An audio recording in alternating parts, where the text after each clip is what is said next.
colaborar con la Delegación de Familia y Vida del Obispo de San Felipe.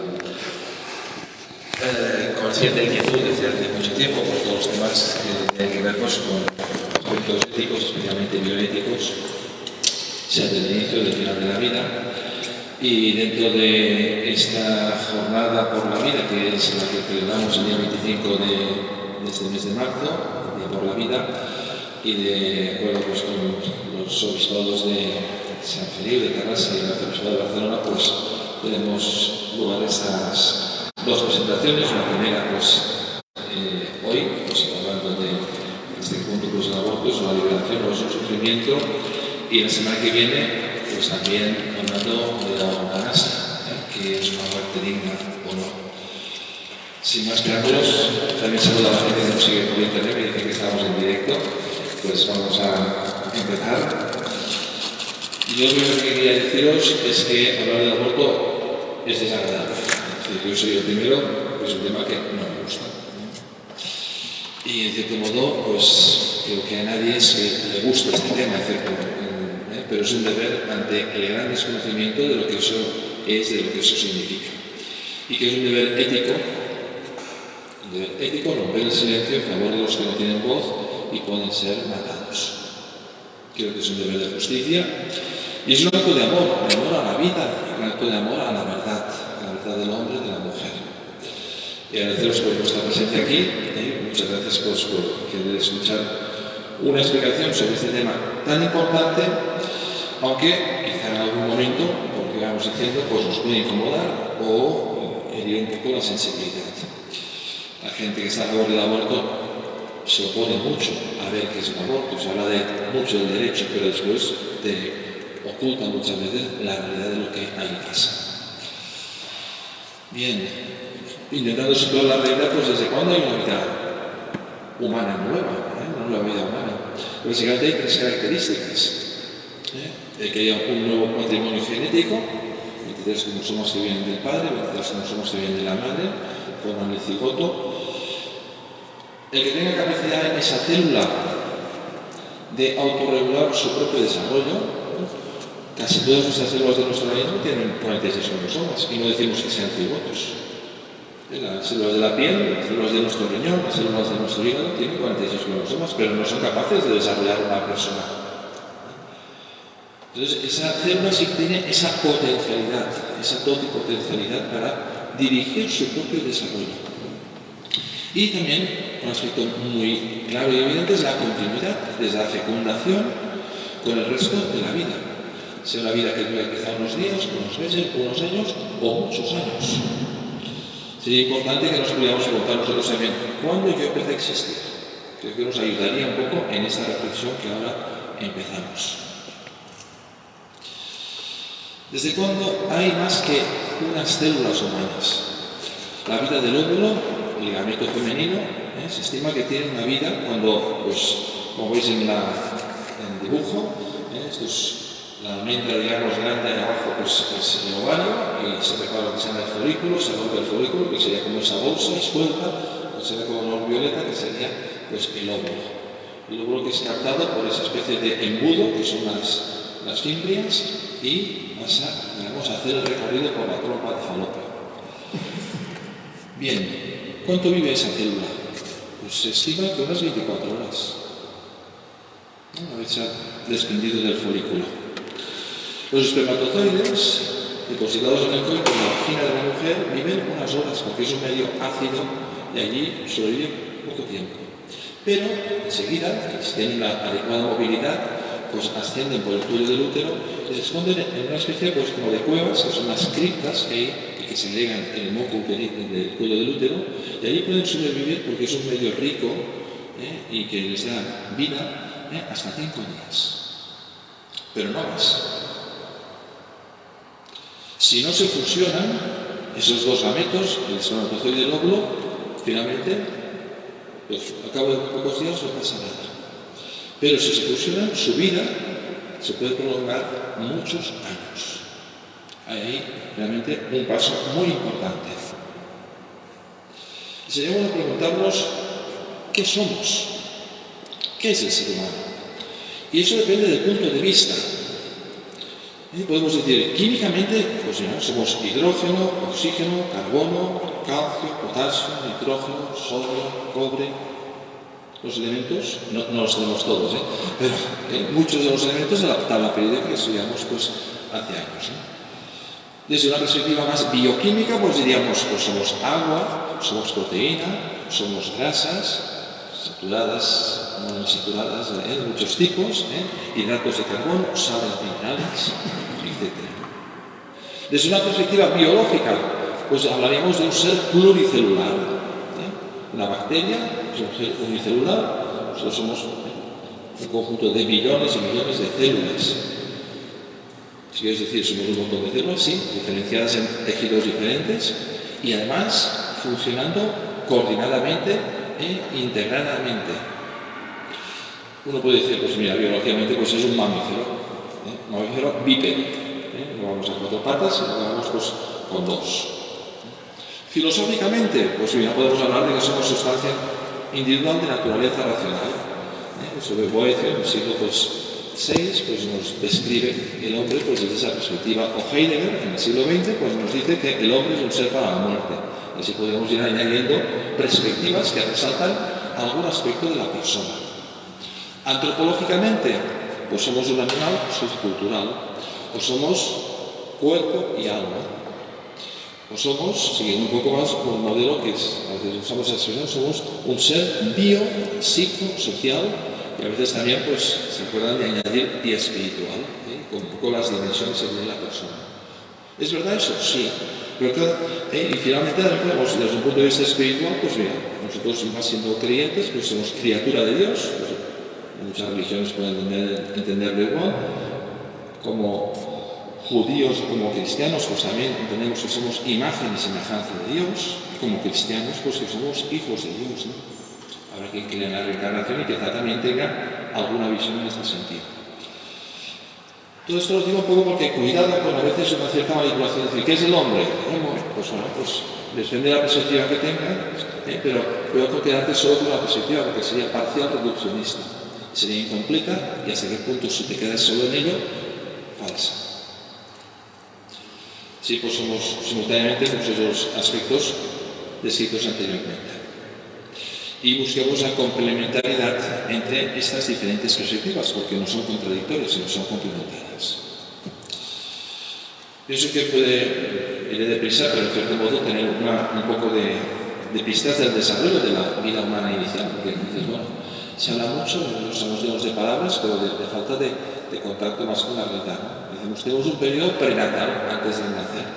Con los niños de catequesis, a veces, pues, ¿desde cuándo vivís? Pues desde que nací. Entonces, muchas veces uno, ¿seguro? Y luego algunos señalan así. Diciendo, no, ya estaba en el vientre de mi madre. Ya era yo. O sea, hay una etapa de vida prenatal. Y así pues distinguimos dos etapas dentro del periodo prenatal, el periodo embrionario, hasta la semana 8, en que se forman los órganos principalmente, y el segundo periodo, a partir de la semana 9, pues de crecimiento y diferenciación de los diferentes tejidos. Un poco más de detalle, pues veremos aquí algunas fotos de la fecundación, de cómo el espermatozoide penetra en lo que cubre el óvulo, hasta que se unirán, digamos, el material genético de los dos gametos, el espermatozoide del óvulo, y habrá la primera división celular. Hablamos del cigoto, la que contiene ya los 46 cromosomas, y habrá la primera división celular, que esto desde hace algunos años pues sabemos que no es simétrica. Y por eso aquí vemos, digamos, que esa redonda amarilla pues es un poco, tiene una línea negra. Entonces se forman ya unas dos células que una da lugar más a lo que es probablemente el cuerpo, al embrión, y otro da lugar a la placenta, que permitirá que viva el embrión. Al cabo de unas 48 horas, pues la primera división celular, y un aspecto también que se comenta un poco más ahí. A partir de que existe el cigoto hay un diálogo bioquímico, es decir, esa célula, que vemos aquí pues cómo empieza a recorrer la trompa de Falopio, pues esa célula va mandando señales, que es la lista que tenemos en la derecha. la gonadotrofina, la prolactina, la interleucina, etc. Tampoco hace falta que nos aprendamos y más que estas. Y por otro lado, el endometrio, la capa más superficial del útero de la mujer, sería pues esta capa, que es la que se desprende en cada menstruación, o sea, nueva, pues también empieza a mandar señales, ¿no? Señales para que esa célula que empiece a dividirse no sea atacada por los macrófagos y por las células, digamos, del sistema inmunitario de la mujer. Y así vemos que más o menos el corazón empieza a latir sobre los 18-25 días, se ve que un poco pues está conociéndose un poco más y en Estados Unidos estas leyes de limitar la legalidad del aborto a cuando empieza a latir el corazón. Sistema nervioso, que no necesita la célula hasta que lo empieza a necesitar. Es decir, hacia los 20 días empieza pues a ver la base del sistema nervioso, hacia los 42 días el esqueleto completo, empieza a haber reflejos, a los 45 pues impulsos nerviosos, y vemos aquí cómo se va desarrollando.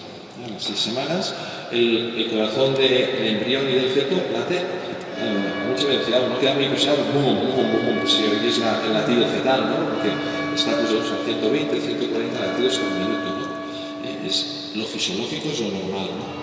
No vamos a leerlo todo porque tampoco quiero cansarnos, pero se van desarrollando diferentes aspectos y va creciendo. Tenemos esta raya que es lo que será el tubo neural, la médula espinal, la columna. Entonces, pues la séptima semana, pues las células nerviosas cerebrales han comenzado a tomar contacto con la esclota por medio de proyecciones, algunas incluso se han conectado a hacerse impulsos primitivos. A las 8 semanas, a longitud de 4 centímetros, pues a 13 gramos, en el interior del cuerpo, cada uno de los órganos está en su sitio. Entonces, siguen desarrollándose. Bueno, aquí a las 8 semanas, y ya características se van añadiendo, ¿no? A las 9 semanas entreabre los ojos, traga, mueve la lengua, toca con la palma de la mano, hará un puño. A las 11 y 12 pues se chupa el pulgar, cosas que posiblemente habéis visto en algún reportaje o quizá vosotros mismos cuando pues vosotras mismas cuando estáis embarazadas, ¿no? 12 semanas pues sigue creciendo, cada vez los órganos más conectados, el cerebro comienza a desempeñar un papel importante. Pero antes no era necesario para integrar las funciones, ¿no? Bien, tercer o cuarto mes, estamos hacia la semana 15 o 16, pues la mano del feto ya puede asir, el pie puede patear, aunque la madre no pueda notarlo. A la 17 pueden verse ya las uñas, en la semana 18-20 los movimientos empiezan a ser suficientemente grandes como para que la madre pueda sentirlos a través de la pared abdominal. Sigue creciendo, se sienten más los movimientos y el feto reacciona dando un salto a los ruidos altos alarmantes. Habla del efecto Mozart, os suena un poco, ¿no? Si el niño antes de nacer pues oye a Mozart, pues parece que el desarrollo pues, es después más mejor, ¿no? Ya utiliza en el séptimo mes sus sentidos, la vista, el oído, el gusto, el tacto, y reconoce la voz de su madre a distinguir de otras voces, ¿no? Entonces, pues, la piel se empieza a ver más gruesa, la capa de grasa pues empieza pues, a aumentar, y el bebé absorbe, va tragando el líquido amniótico de la bolsa, y después lo orina, y de cierto modo lo va, digamos, pues, absorbiendo y tiene su ciclo. Aquí unas ecografías, vemos la primera arriba a la izquierda que tiene pues 8 semanas y 6 días, la siguiente 9 semanas y 2 días, la siguiente 13 semanas y 14 días. La ley española permite sin ningún problema abortar hasta las 14 semanas. Después ya las 19, las 24, las 30. Esto es lo que vemos, esto es lo que hay. Y hacia el final del noveno mes, pues sabéis que van a hacer, se dice pues, un parto término entre las 38 y las 42 semanas. Y tenemos el nacimiento de este bebé. Y aquí el bebé acogido por la madre. Para no quedarnos solamente en el nacimiento, dices, esto viene otros periodos, otras etapas, ¿no? Está el recién nacido, está el lactante, la infancia temprana, la edad preescolar, la edad escolar, el prepuberal, la adolescencia, la juventud, el adulto, la senectud, la vejez. Aunque sea la senectud que es más mayor, pues es esa edad lo que corresponde. Bien. ¿Desde cuándo hay un nuevo ser humano? ¿Desde cuándo yo existo? Pues es una pregunta que es importante que tengamos la valentía pues, de preguntárnoslo y de contestar. En ese sentido, pues, viendo la realidad que hay, yo creo que caben pocas dudas. Sí que te encuentras a veces escritos diciendo, incluso de gente que es catedrático de universidad, no se puede decir, pues bueno, no sé. Después de ver esto, pues dices, yo creo que sí que se puede decir que empezamos a existir pues, cuando hubo la unión de las células germinales, de los gametos, de los óvulos del espermatozoide, y hay esa continuidad y esa explosión de vida, que si no, pues morirían esas células al cabo de muy poco. Según Eugène, que es el catedrático de genética en la Sorbona de París, el descubridor del síndrome de Down, dice, pues está demostrado que en la primera célula se encuentran todas las cualidades genéticas del individuo que va a desarrollarse progresivamente. Y si todas estas cualidades no se hallan al principio, el individuo no se desarrollaría jamás. Lo que uno queda es muy impresionado que en esos 46 cromosomas y un poco más de material genético que hay en las mitocondrias de la célula, pues pueda salir esa cantidad de características, de tejidos, de diferentes funcionalidades, y todo eso viene a la información en el ADN que tenemos todos. Y que tiene ese ADN todas las células, que en algunos se manifiesta una parte, se expresa una parte de ese ADN y otras no. Aquí una postal que quizá algunos habéis visto alguna vez, pues con todas las etapas, digamos, de radio, pues un poco los días o las semanas que tiene este bebé. Dicho esto, creo que sería equivocado decir que el ser concebido no es un ser humano, porque no tiene aspecto de niño, igual que no decimos que el niño no es un ser humano por no tener apariencia de adulto, las apariencias. La relación de dependencia del feto con respecto a la madre, una comparación que puede ser así un poco gráfica, se puede comparar pues, con un astronauta en relación con la nave espacial, ¿no? Si saliese de la nave, pues moriría, ¿no? Pero no por estar dentro de la nave, forma parte de la nave. Y no solamente antes de nacer, después de nacer, la criatura necesita de unos cuidados, si no, moriría. Pasamos a la siguiente parte, que sería definir, un poco, explicar, cuando hablamos del aborto, qué estamos diciendo. Porque es importante que podamos tener un punto común de partida. Pues es la expulsión provocada natural, es decir, hay abortos espontáneos, del embrión o feto en el periodo no viable de su vida intrauterina, es decir, cuando no tiene posibilidad de sobrevivir. Sabemos que hay partos, pues eso, pues prematuros, y a veces pues con los 8 meses, a los 7 meses, incluso antes, ¿no? Básicamente, ahora, pues eso, la viabilidad de un feto que, por el motivo que sea, pues se produciera el parto, pues a partir de las 22 semanas, más o menos, pues ya empieza a haber una cierta supervivencia, que aumenta, ¿sí? Puede ser en torno, la revista Pediatrics, pues el 30%, y después eso va aumentando a la semana 23, 24, 25, y entonces pues se acerca prácticamente al 100%, ¿no? Pero, digamos, estamos en estas semanas donde, según cómo se actúe y los medios que tengan, pues podrá sobrevivir. Bueno. El embarazo, si hay un aborto, os preguntaría, ¿se interrumpe o se acaba? Nosotros interrumpimos, pues apagando la luz, ¿no? Interrumpes el flujo eléctrico y se apagan las luces o se encienden las luces, pero las puedes volver a encender, ¿no? Tenemos todo el tema de la manipulación y la falacia que muchas veces en el uso del lenguaje, ¿no? Y hablar de interrupción cuando eso, si provocas el aborto, nunca más se va a poder volver a poner en marcha. Y la gran pregunta, es decir, ¿tenemos derecho a acabar, a eliminar una vida humana inocente? Esta pregunta realmente tiene una carga ética fundamental y que pone en crisis el planteamiento que podemos tener en nuestra sociedad si no se respeta esa vida. Situación en España. Bueno, quizá quiero preguntarlo de los datos de cuántos abortos provocados hay en España. No lo sé si algunos lo sabéis, pues no, pero en ese sentido, pues los que se comunican oficialmente y cada año, al final del año, pues saca la estadística del Ministerio de Sanidad, desde los datos oficiales, pues son los siguientes. Los del año 2021, que es el último año que tenemos datos oficiales, fueron 90.189. El año 2020 habían sido 88.000, 89.000, es decir, han subido unos 1.000 y algo. El año en que oficialmente se comunicaron más abortos en España fue en el 2011, que fueron 118.000. Y bastantes años después estábamos en 113, 112, 111. Poco por arriba, por abajo, así globalmente, la idea es de que se provoca la muerte de 100.000 niños antes de nacer de modo legal en España.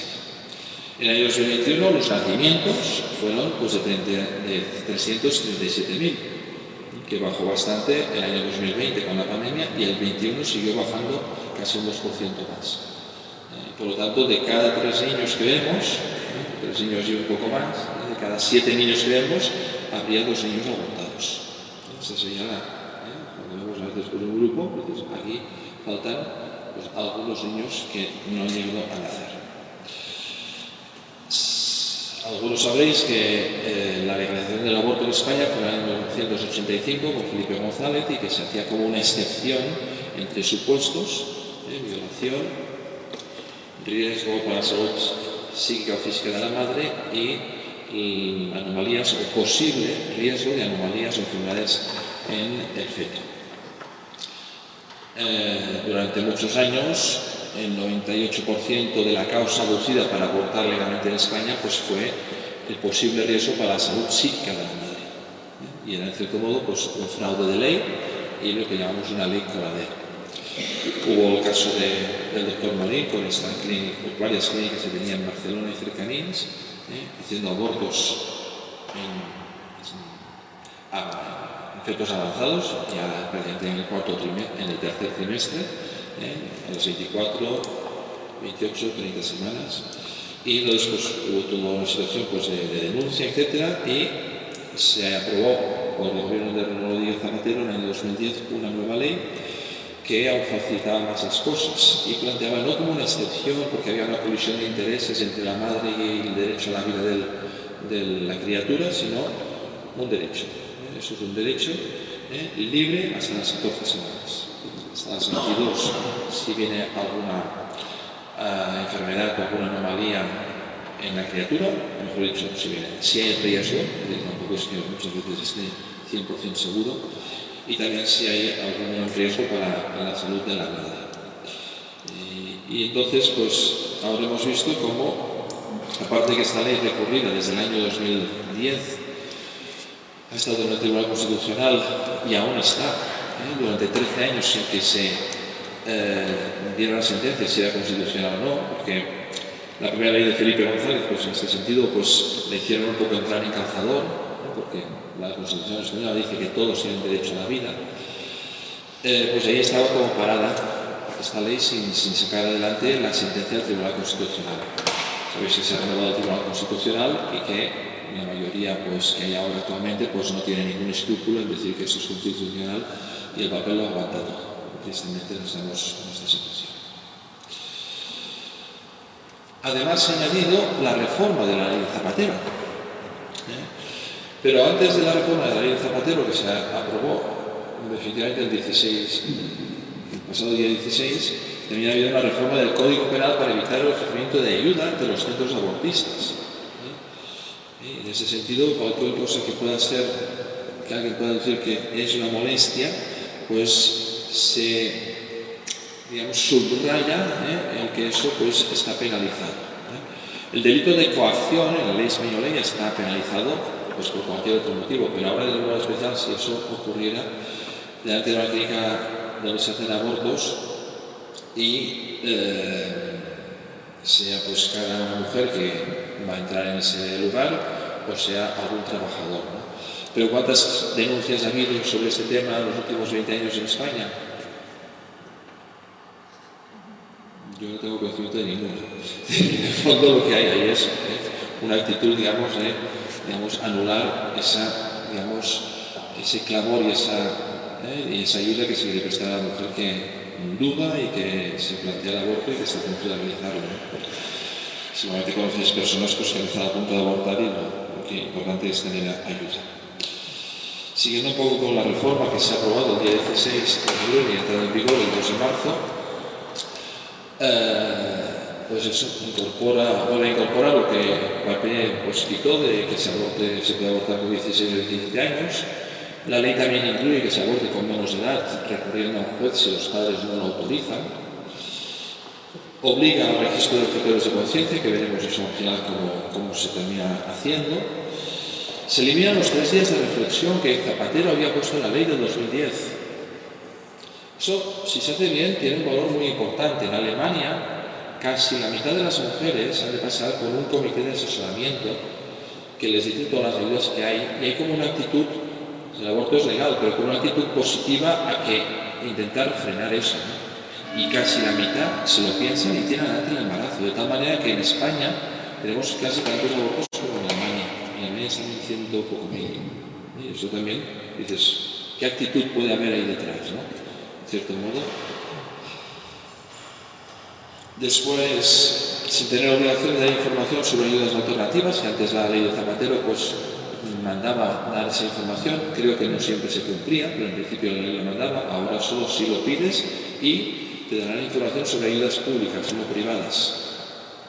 Luego la introducción de la píldora del día después, de toda la mentalidad anticonceptiva, el planteamiento de la sexualidad y de la antropología humana, pues bastante alejada de una antropología que entendemos pues más correcta y que realice más a la persona y ayude a ser más feliz y también a la vida cristiana.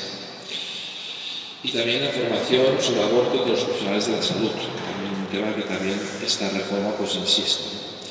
Concretamente hay 2 artículos que quiero comentar porque hay gente de aquí que ayudáis a las mujeres embarazadas, y en el artículo 6 apoyo a las entidades sin ánimo de lucro y sociedad civil.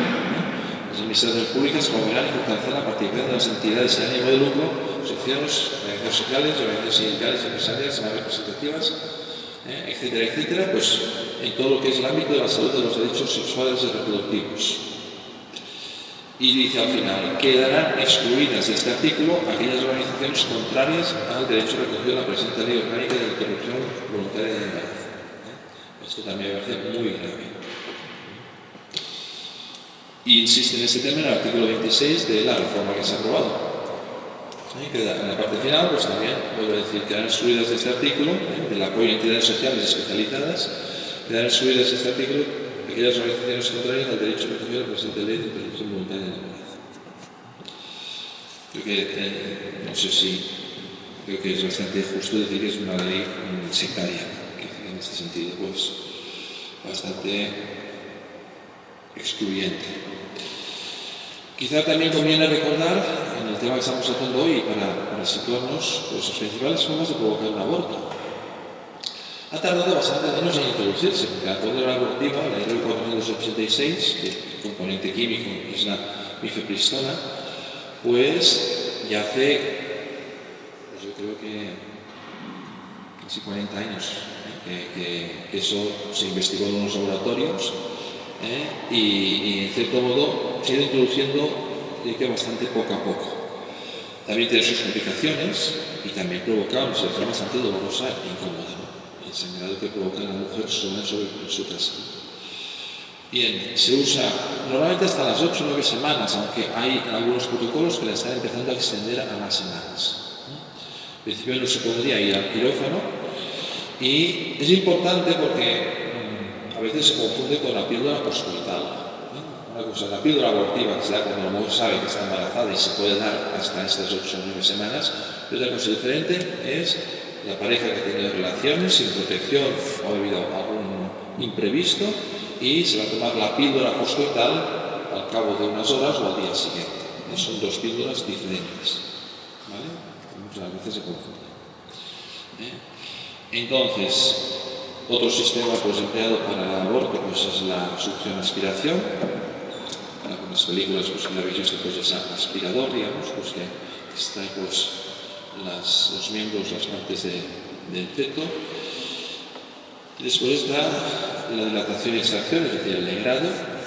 ¿Cuántas de vosotros que habéis tenido un aborto espontáneo y ha tenido que hacer un raspado, lo que se llama popularmente, pues un legrado para sacar todos los restos, no produzca eso una infección? Y como eso es muy importante que luego se tenga que reconstruir ese embrión o ese feto para asegurarnos de que no queda ningún resto dentro. Y no porque uno tenga ningún uso macabro, sino porque para ser buen profesional, un ginecólogo, hay que comprobar que eso quede pues, bien, digamos, limpio de cualquier resto. Cuando el embarazo ya, estamos hablando ya no del segundo, sino casi del tercer trimestre, pues a veces se utiliza una cosa pues bastante, bueno, un poco pues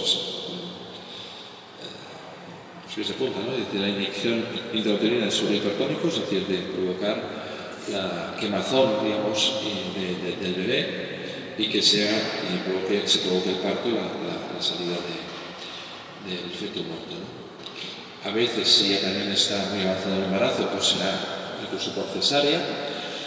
Alguna vez algún niño nacía y sobrevivía, en algún sitio luego se tuvo que hacer un protocolo para asegurar que el niño, pues, si sobrevivía, pues no sobreviviera.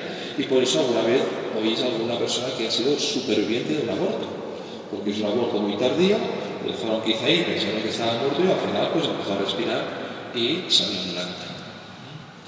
En algún libro de testimonios de gente que ha sobrevivido al aborto. La histerectomía es de quitar la matriz con el bebé dentro y también por parto parcial. Esto es un poco macabro, pero los partidarios del aborto, si uno entra en alguna web partidaria del aborto, te lo defienden, y sin mucha vergüenza. Obama mismo, cuando el presidente George Bush en Estados Unidos lo prohibió, es decir, provocar el parto, provocar después clavar una aguja en el cerebro para provocar la muerte del niño y luego acabarlo de extraer. Esto se prohibió en Estados Unidos en 2007, en otros muchos sitios no se habla de este tema, y es otra manera pues, de decir también. Y aquí no lo he puesto, pero dice una persona del ámbito de bioética, que tengo recordáis hace unos 5 o 6 años, decía, bueno, abortar en estos casos y provocar la muerte del niño que acaba de nacer, pues tampoco hay tanta diferencia, planteando el infanticidio. Y en parte tiene razón, porque dices, ese bebé con 8 meses o con 7 meses es perfectamente viable fuera del útero de la madre. Yo pienso que conviene ver alguna imagen del aborto, a veces eso hay gente que le despierta la conciencia, a otros no, y pueden verlo, pero a veces dicen, no, ¿qué realidad hay ahí? ¿De qué estamos hablando? ¿No? Antes hemos visto imágenes del desarrollo embrionario, ahora tenemos alguna imagen de algún aborto, empezando por 8 semanas, como os decía, hay que reconstruir a veces el aborto, no sé si era espontáneo o era provocado. Vemos el pie, muy parecido a esos pies, que es el símbolo pro vida mundial que se os ha repartido antes, a las 9 semanas. A las 12 semanas, un aborto por succión, por aspiración. Restos vemos ahí los brazos y los pies. Esto es por una inyección salina que provoca la quemazón de la piel y que se provoque las contracciones del parto. Otro caso parecido. Y aquí por cesárea. Esta foto es bastante antigua, quizá alguno la haya visto alguna vez. Y ya se ven que son muy grandes.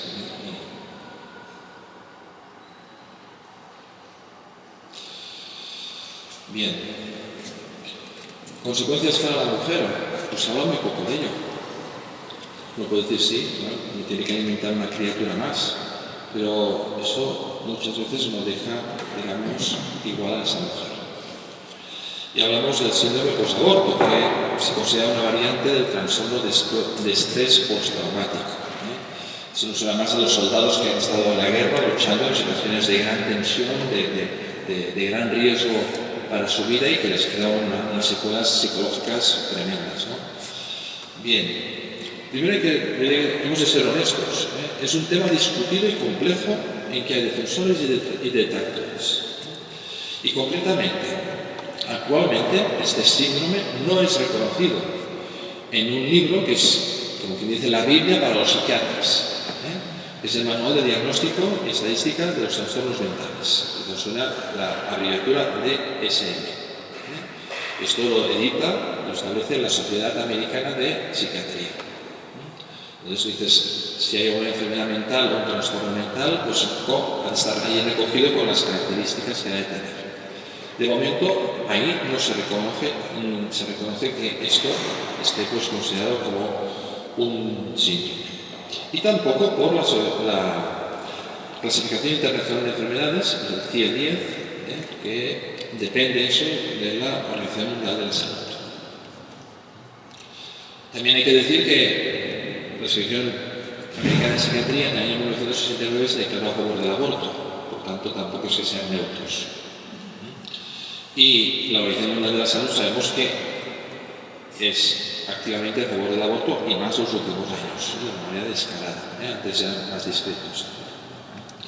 Entonces, por lo tanto, también aquí hay unos intereses un poco que hemos de saber también darnos cuenta de lo que hay detrás. Pero, si uno habla quizá con algún psiquiatra o algún médico, puede decir, no, esto es un invento de la gente que está contra el aborto. Bueno, aparte puede ser discutir de algunos aspectos y ahora comentaré un poco lo que se explica sobre esto. Los posibles síntomas. Un síndrome no quiere decir que tengas todos los síntomas, sino un síndrome tienes algunos de esos síntomas y a veces con más intensidad, a veces con menos, ¿no? Por un lado, hay síntomas depresivos que se pueden manifestar pues, con esa tristeza, con esa pena, con ese llanto frecuente que puede ser pues, también depresión por otros muchos motivos, que es decir, tampoco es un síntoma específico del síndrome del posaborto, ni mucho menos. Síntomas ansiosos, de angustia, de rabia, un poco pues, relacionados con el aborto realizado. A veces sentimientos de culpa, de vergüenza, de pérdida de autoestima o de autorrechazo.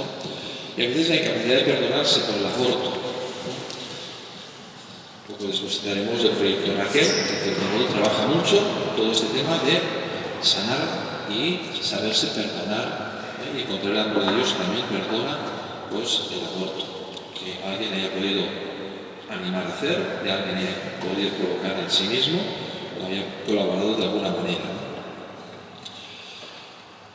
También otros aspectos son las pesadillas, sueños pues, recurrentes que se repiten, de niños perdidos, despedazados, torturados o muertos.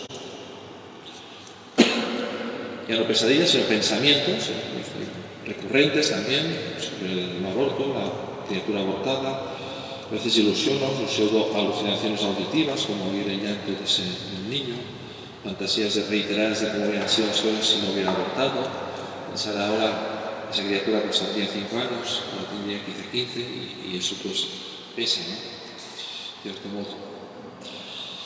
A veces la evitación o rechazo de situaciones que recuerden el aborto, las circunstancias y consecuencias, es decir, noticias de una amiga que está embarazada porque sabe del tema del aborto, y a veces pues también cuando se acercan fechas en que nos recuerda ese aborto, ¿no? Cuando el niño quizá habría de haber nacido. En un séptimo apartado pues serían alteraciones conductuales relacionadas con emociones provocadas por el aborto. Muchas veces hay consecuencias en la relación de pareja, y situaciones se complican, muchas tensiones, que en el fondo hay una rabia ahí que se proyecta también, ¿no? Problemas también de trastornos sexuales, de relaciones, puede haber anorexia, algunos estudios hablan de trastornos alimentarios, también de caer en abuso de drogas o alcohol, el aislamiento social, falta de interés y atención por las tareas, obligaciones habituales, gestos, incluso intentos autolíticos, es decir, a veces puede querer suicidarse. Por lo tanto, estamos hablando de consecuencias graves o muy graves y que pueden afectar mucho en la vida diaria, en la vida personal y en la vida familiar de esa persona.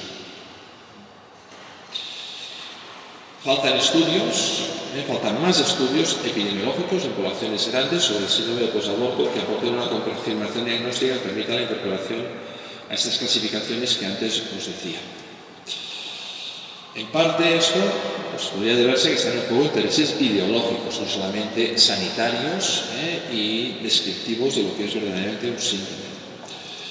No todas las mujeres que abortan van a experimentarlo, ni todas las que lo padecen, pues lo padecerán con la misma intensidad y de la misma medida.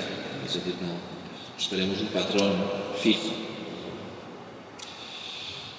Dicho esto, pues preparando esta charla he encontrado un artículo del año 2022, que tiene menos de un año, en el que Priscilla Coleman, en la Universidad de Estados Unidos, pues analizaba un estudio por la web que en cierto modo pues hace todo un análisis crítico de ese estudio, en el que en cierto modo viene a decir que no existe el síndrome posaborto.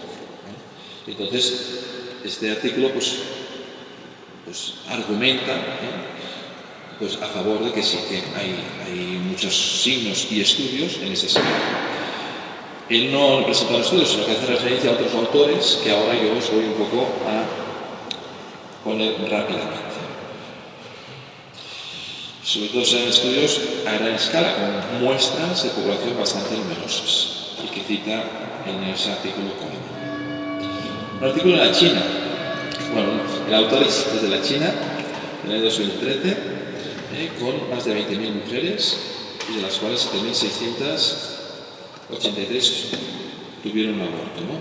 Y vio que el aborto se relacionaba con un mayor riesgo de depresión y ansiedad, con una significación de la odds ratio, pues que aquí se figura, que esto es un dato estadístico para saber si es mucho o poco.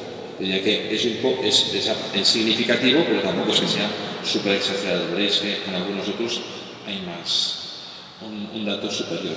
El 1 querría decir que no hay diferencias. A partir de 1,381, pues quiere decir pues, que sí que hay relación.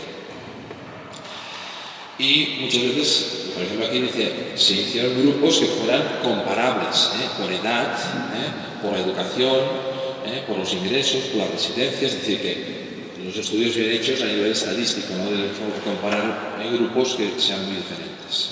¿Vale? Y eran en mujeres que tenían el primer embarazo. Después en Finlandia, un estudio del 2015 examinó el suicidio después del aborto en esos 5 o 6 años.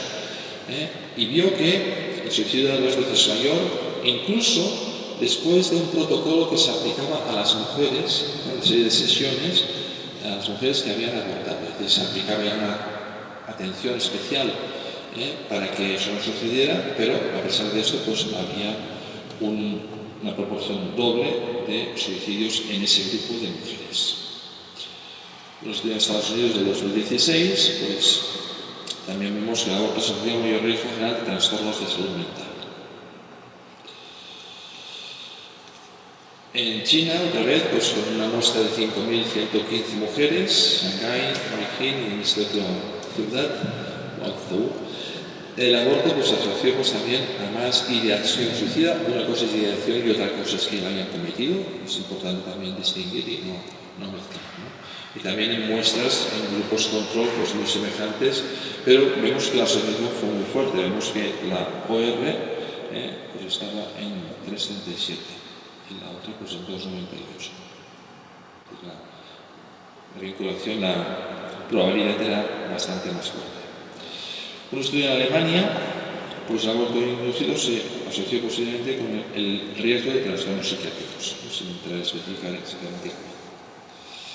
Este mismo autor alemán, pues el aborto en un estudio de 17.581 mujeres, pues también vemos que pues, el aborto inducido predijo depresión, trastorno de adaptación, trastorno somatomorfo, es decir, que tengo algún síntoma, digamos, físico y que me provoca una especial reacción ansiosa emocional.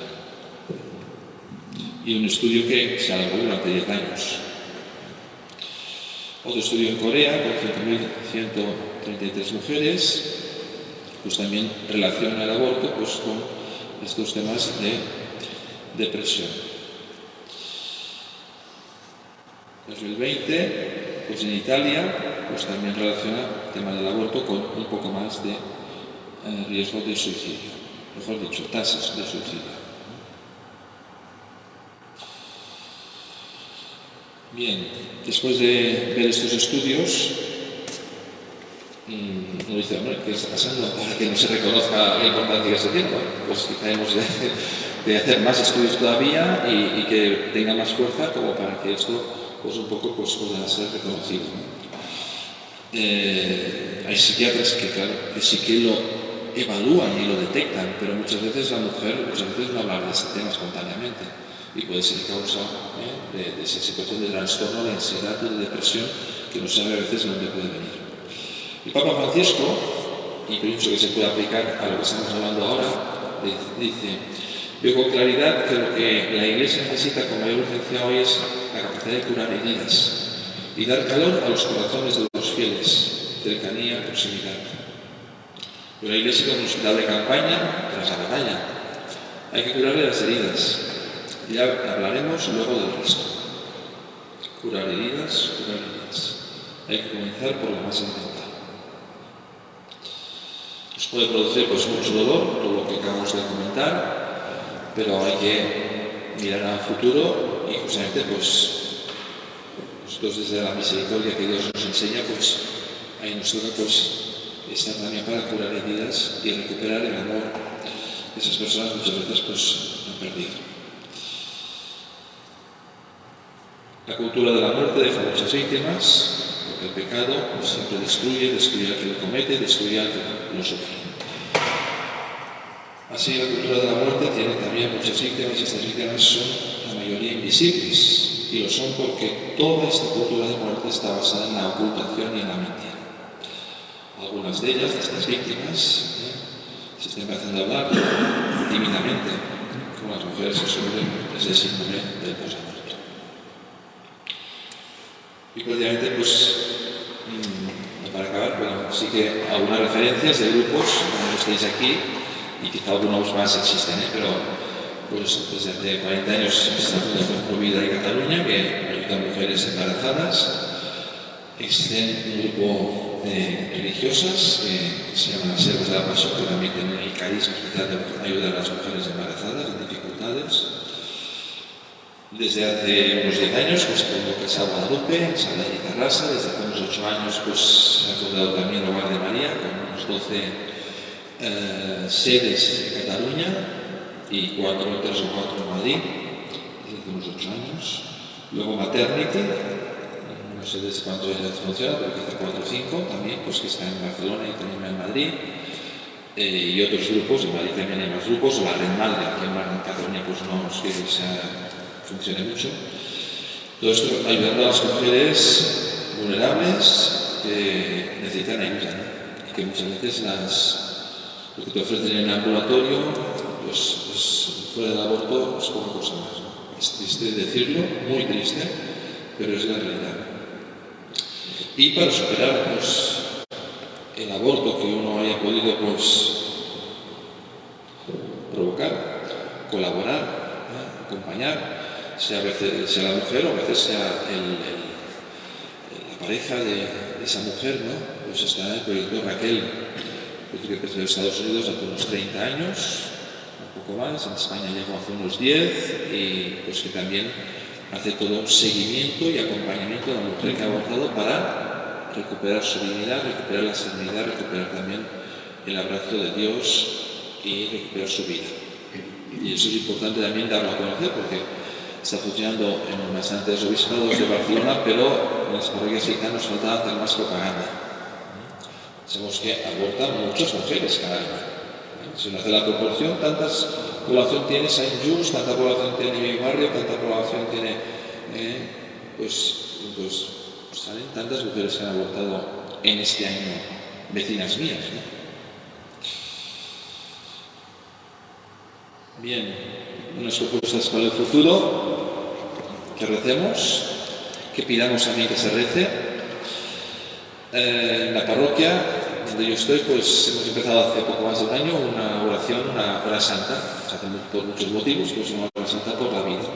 Los domingos pues a las 12, una vez al mes, pues hacemos una hora santa pues, pidiendo pues, por eso, por los hospitales humanos, desde la concepción hasta su muerte natural, por el fin de las guerras, por el fin de los atentados de cualquier tipo contra la vida. Pero bueno, si uno ve la envergadura, la cantidad de criaturas que no llegan a vivir, pues dices, madre mía, lo importante que es esto, ¿no? Pediros también que lo pidáis a los sacerdotes que hagan de esos temas, porque nos da apuro. Y si alguien nos anima, pues será más fácil que hablemos de esos temas. Ahora ha habido la ley, la reforma de la ley, todas estas cosas.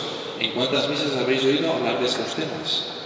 Aunque sea en torno así, sin citar la palabra aborto, pero defendiendo la vida desde la concepción. Dices, pues yo diría que en este tema falta de que seamos más conscientes y que nos animemos todos a sacar del silencio este tema.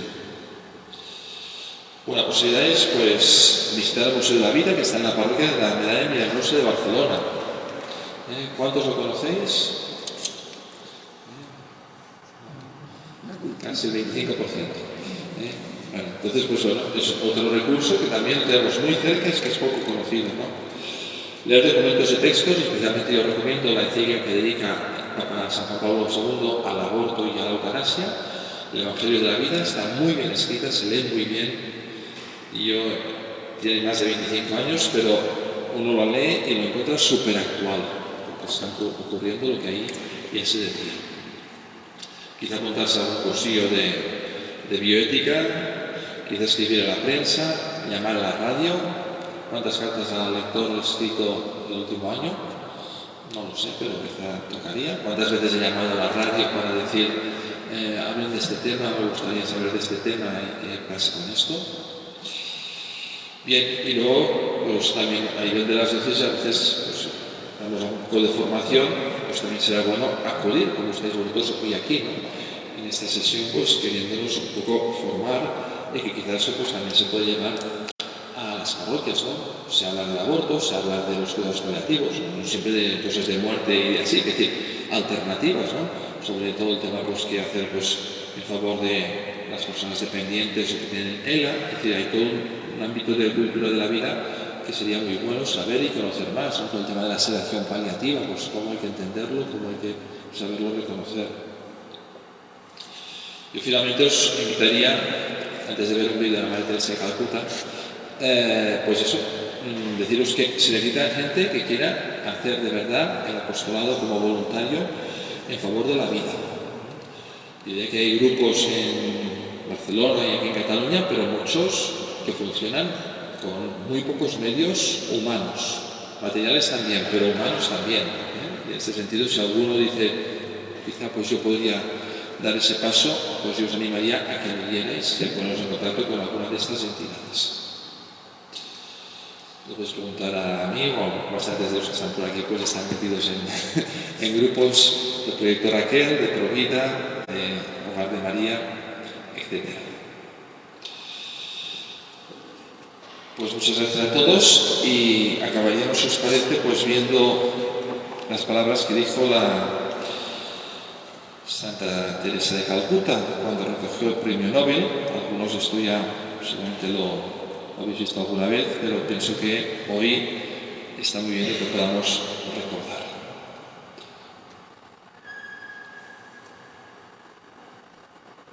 I think one thing I want to share with you all.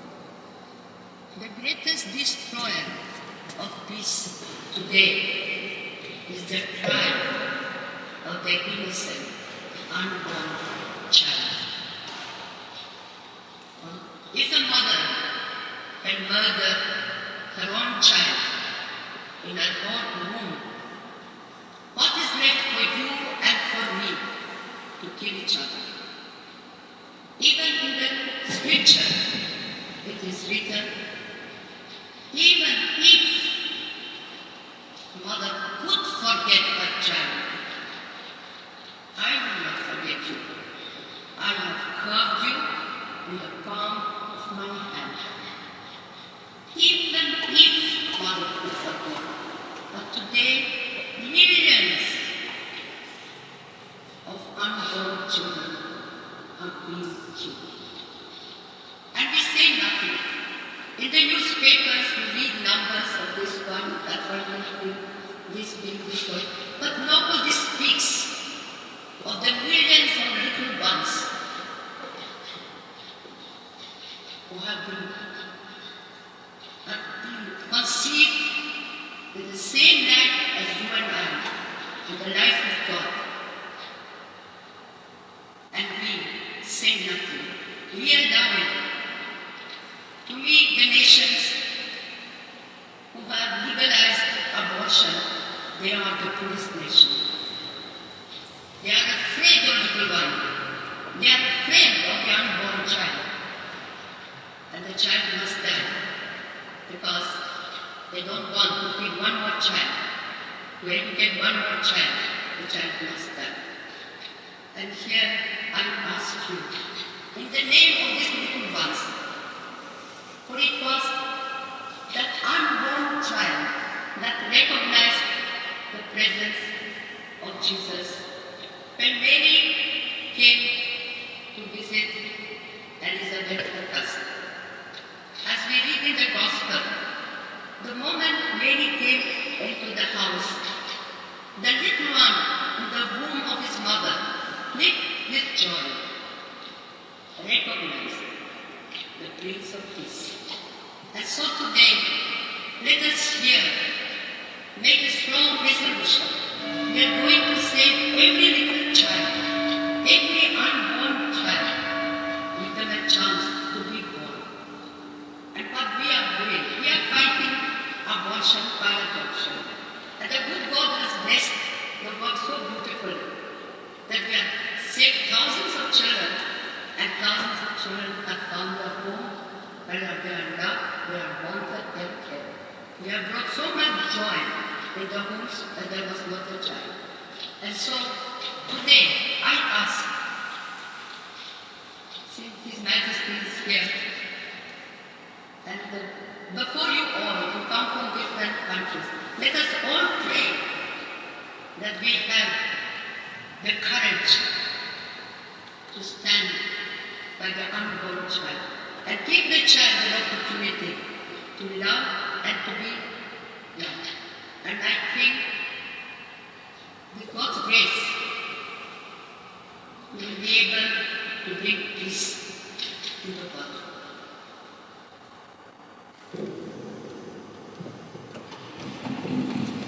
Bueno, pues muchas gracias a todos. Es un poco tarde, no sé si hay alguna pregunta de interés general, si no, pues las hacéis así más personalmente. Yo quería decir una cosa que me ha llegado, lo estaba buscando y no lo encuentro. Me ha llegado un grupo que está divulgando ser padrinos de niños no nacidos. Entonces tienen una dirección, tienen un teléfono y dicen, llama, le pones tu nombre y tienen obligación de rezar para aquella madre por ese niño. Ese niño que no ha nacido porque tú vas a rezar por él. Y es muy bonito al final, y cuando tú vayas al cielo, esto, aquel niño te recibirá y te dirá, por mí rezaste tú y estoy aquí. O sea, es muy bonito, pero es padrinos de niños no nacidos. No lo encontraba, se lo iba a dar, pero estaba buscando un mensaje. Muy bien. He visto una cosa. Iniciativa. Sí. Pues ya es un poco tarde, muchas gracias a todos. Si queréis alguna pregunta, pues os acercáis. Y si os parece interesante, nos vemos el próximo martes para hablar del final de vida y de lo que significa una muerte digna o no. Gracias a todos. Agradecer.